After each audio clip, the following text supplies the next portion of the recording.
chuva que desaba sobre o porto de Baltimore não é de água limpa, é uma tempestade negra, carregada com a fuligem de um mundo que já começou a queimar. O asfalto molhado do Cais 4 reflete os faróis ofuscantes de 3 SUVs, blindados que rasgam a escuridão como predadores famintos. O rugido dos motores V8 corta o barulho do vento, um som mecânico de morte iminente. Para Solon Sampaio, o tempo parece congelar. A distância entre a família e a rampa de aço do imenso cargueiro Esperança é de apenas 50 metros, mas sob a luz hostil dos faróis inimigos, parece uma eternidade intransponível. Eles não são soldados treinados para a guerra, são uma família. Solon agarra a mão de Ana e Lucas com uma força que beira o desespero. Maria corre ao lado deles, o rosto pálido banhado pela chuva gélida, os olhos fixos na salvação de ferro à sua frente. Não olhem para trás, grita Schmidt, o velho cientista que agora atua como o anjo da guarda improvável deles. A rampa do navio, uma imensa língua de metal enferrujado, começa a se erguer lentamente, gemendo sob o peso absurdo das correntes hidráulicas. As portas dos utilitários se abrem com violência. Homens vestidos de preto, mercenários sem rosto pagos com o ouro do norte, desembarcam. Eles não vieram para negociar, vieram para garantir o monopólio da sobrevivência para Sóstenes Peixoto. O primeiro tiro rasga o ar úmido. O som não tem o glamour dos filmes. É um estalo seco e aterrorizante que estilhaça uma poça d'água a meros centímetros dos pés de Lucas. Nesse instante de terror absoluto, enquanto o mundo desmorona, Solon clama pelo nome de Jesus.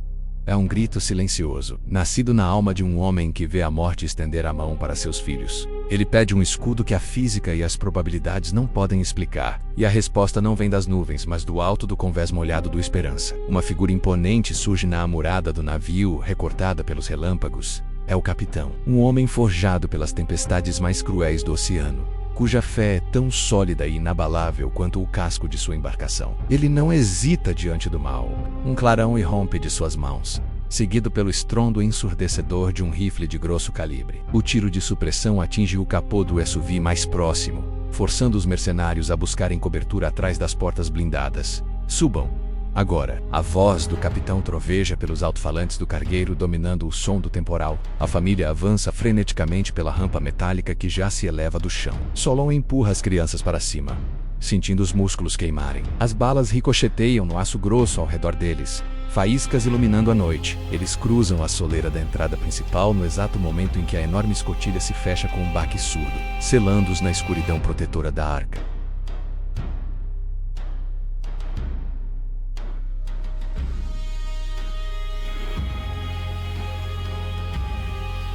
As pesadas portas de aço maciço do cargueiro Esperança fecham-se com um estrondo que reverbera não apenas no casco de metal, mas na própria alma de Solon. O som ensurdecedor do tiroteio no cais é instantaneamente cortado, transformando-se em ecos distantes e inofensivos contra a blindagem soviética do navio. O ar lá dentro é denso, cheirando a óleo diesel, salitre e ferro velho, mas para a família que acaba de escapar da morte sob a chuva impiedosa, aquele é o perfume inconfundível da salvação. Maria cai de joelhos no convés frio, abraçando Lucas e Ana com uma força instintiva e primitiva. As lágrimas que ela conteve durante toda a fuga Mr. Ramsey, a chuva que encharca o seu rosto. Solon respira fundo, apoiando as mãos nos joelhos enquanto sente as pernas cederem. A adrenalina começa a baixar, dando lugar à exaustão física e ao peso esmagador da realidade. Neste momento de alívio absoluto, Solon eleva os seus pensamentos a Jesus, agradecendo o milagre da proteção divina que os guiou por entre as balas e a escuridão. Ele sabe que a engenharia de aço os protege agora, mas tem a certeza de que foi a mão do Criador que lhes abriu estas portas no último segundo. Das sombras do corredor industrial, iluminado apenas por lâmpadas de emergência que lançam um brilho avermelhado sobre as paredes enferrujadas, surge o homem que o salvou. Ele não veste um uniforme de gala impecável, mas uma capa de chuva amarela pesada e gasta pelo sal implacável do oceano. A sua barba grisalha e o rosto sulcado por décadas de tempestades contam a história de um homem que conhece a fúria da natureza melhor do que qualquer simulação climática. Ele baixa sua arma e olha para a família encolhida no chão. Os seus olhos são duros como granito negro, forjados na solidão do mar aberto, mas carregam uma compaixão profunda. "Bem-vindos à arca", diz o capitão, com uma voz grave que ressoa no espaço confinado. "Não temos o luxo dos bunkers do norte, Dr. Sampaio, mas temos a graça de Jesus Cristo e aço suficiente para aguentar o que Ele permitir que a natureza nos envie." Solon levanta-se ainda a tremer e estende a mão. O Senhor salvou as nossas vidas. Os homens de Sóstenes não iam parar. O capitão aperta a mão de Solon com uma força surpreendente. Eles querem escravizar a sua mente, doutor. Aqui no Esperança, a única coisa que servimos é a Deus e a sobrevivência dos justos. Shimigurantumi que você era o homem que lia os números do Apocalipse com a precisão de um profeta. De repente, o convés dá um solavanco violento. Os enormes motores a diesel despertam nas entranhas da embarcação, emitindo uma vibração profunda que sobe pelas solas dos sapatos de todos. A fuga não acabou, apenas mudou de arena. Precisamos desarpar agora, anuncia o capitão, virando as costas em direção à cabine de comando. Quando a anomalia magnética atingir o pico e a rede elétrica global cair, o Esperança desaparecerá na escuridão do Mar da Morte.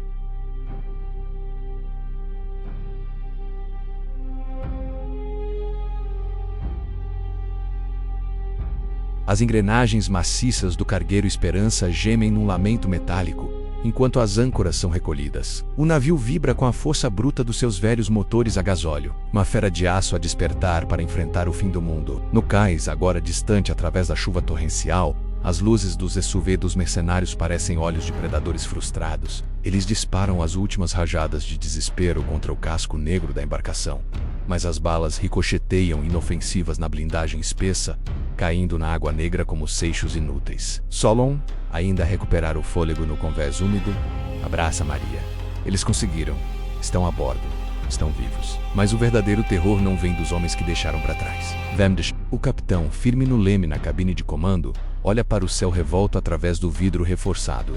A atmosfera parece ferver. Nuvens negras são rasgadas por auroras boreais anômalas, pintando o firmamento com tons doentios de violeta e verde tóxico. É o estertor de morte do campo magnético da Terra. A proteção invisível de Deus, que durante milênios abraçou a humanidade, está a ceder perante a instabilidade do núcleo do planeta. Solon sabe a física por detrás daquele espetáculo aterrorizador, mas conhecer a ciência não diminui o pavor da alma. Ele sussurra uma prece, pedindo a Jesus Cristo que seja a bússola de todos, a bordo quando as agulhas magnéticas começarem a girar sem rumo. E então, acontece, o pico da anomalia atinge a crosta terrestre com uma fúria silenciosa.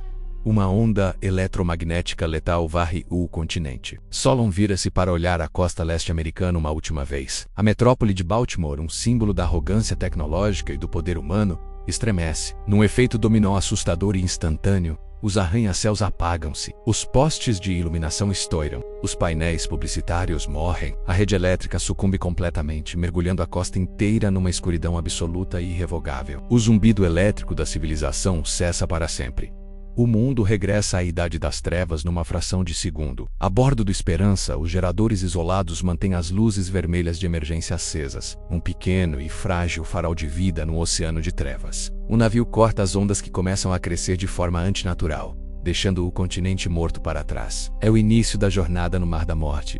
Anne e Lucas choram baixinho, aninhados no casaco da mãe, sem compreenderem a magnitude do que acabaram de testemunhar. Solon encosta a testa no vidro frio de uma escotilha. Ele observa a escuridão absoluta que engoliu a sua antiga vida. Não há mais carreiras, não há contas bancárias, não há o conforto ilusório das rotinas. Resta apenas o aço sob os seus pés, a fúria da natureza lá fora, e a fé inquebrável de que a luz de Deus ainda os guia no Vale da Sombra.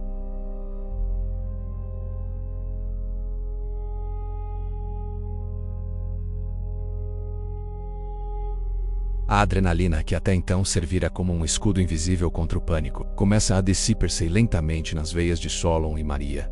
À medida que o Esperança se afasta da costa americana, agora mergulhada numa escuridão eterna, a verdadeira dimensão da sua nova realidade abeite-se sobre a família. O interior do imenso cargueiro é um labirinto claustrofóbico de corredores estreitos, onde o eco dos passos metálicos se mistura com o rugido incessante dos motores a gasóleo. Não há alcatifas felpudas, nem o ar-condicionado suave e reconfortante dos hotéis que deixaram para trás. Há apenas o cheiro acre à ferrugem, a suor e ao salitre implacável, que se infiltra por cada fenda do aço soviético. Um membro da tripulação guia-os pelas entranhas da embarcação, revelando a verdadeira natureza daquela expedição desesperada.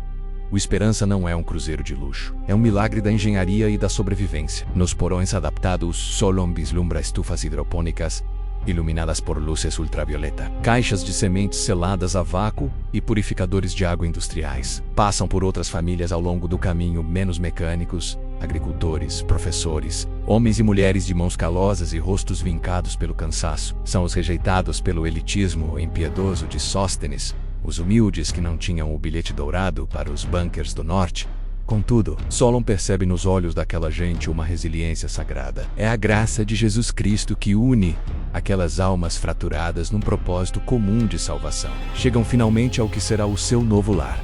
Um minúsculo camarote de metal, sem janelas, equipado apenas com beliches estreitos e cacifos de aço amolgado. A luz amarela e baça da lâmpada de teto lança sombras duras sobre os rostos exaustos das crianças. Lucas senta-se no beliche inferior, num silêncio absoluto, com os olhos fixos no vazio. Enquanto Ana abraça o seu urso de peluche como se fosse a última âncora que a liga à infância violentamente roubada, o coração de Maria aperta-se. Ela tenta disfarçar a angústia com um sorriso frágil, arrumando as poucas roupas molhadas que conseguiram salvar, lutando para transformar aquela caixa de aço num porto seguro. Solon observa a cena a partir da porta, sentindo o peso da sua própria impotência. Ele, o cientista que previu o fim do mundo, não pôde salvar o mundo dos seus filhos. Lentamente, num gesto de profunda rendição e humildade, adormecei no chão frio do camarote. Junta as mãos e fecha os olhos, buscando a presença de Deus no meio daquele purgatório flutuante. Agradece a Jesus pelo fôlego de vida que ainda anima sua família, compreendendo finalmente que a verdadeira riqueza não estava nos bens que deixou para trás,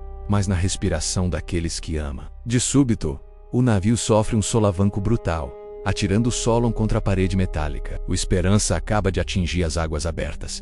O mar costeiro ficou para trás. A fúria do oceano indomável começou.